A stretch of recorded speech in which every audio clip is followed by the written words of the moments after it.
gasoline kasi masyado ng ano, matangkad.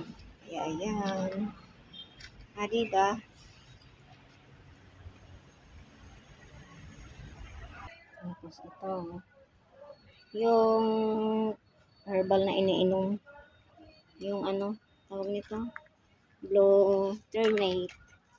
Ayan, yung bulaklak niya. Blue ternate. Ayan. Tinitriman ko na lang yan para lumago. Ayan, diba? Marami na siya. Dati-rati kinain yan. Ayan guys. Ito na yung ano, kamuting kahoy na tinanim. Ayan no. Madami na kumangkad na. Ayan, katangkad pa yan guys. Tangkad na siya. Ayan. Ayan yung tanim. Ayan na lang yung natira kasi yung iba hindi na nabuhay. Gawa ng na ano sa ulan, na anod. Ayan. Tapos ito ang papaya. Yung mga papaya, hiyang dito guys. Oh. Ayan. Mga papaya. Hiyang dito. Ayan. Green na green. Diba? Green na green yung mga papaya. Ito naman yung mga ornamental. Ayan, mga bida-bidang ornamental. Yan ang nabubuhay sa tag-ulan. Ayan. Yung mga ganitong klaseng ornamental, yan nabubuhay sa tag-ulan. Ayan. Ito alam niyo po yan guys. Ayan, halaman ito ng mga ganito.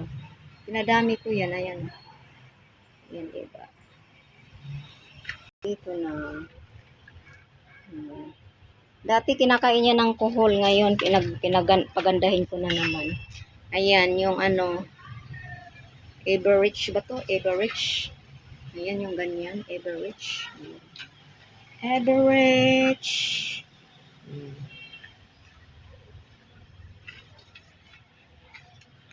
Ito guys, oh. Maganda din yan siya.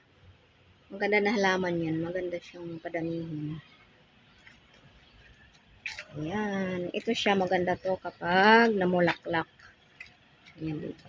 Ito yung nasa farm namin. Ayan.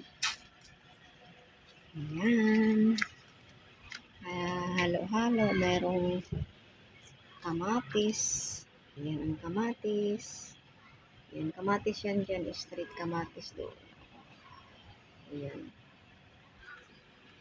Turmeric. Ayan. Kailangan tong palalaguin.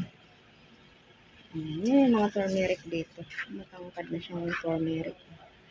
Ganda, gumanda na siya. Ayan.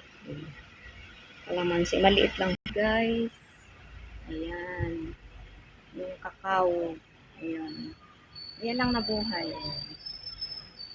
Gabi. Diba?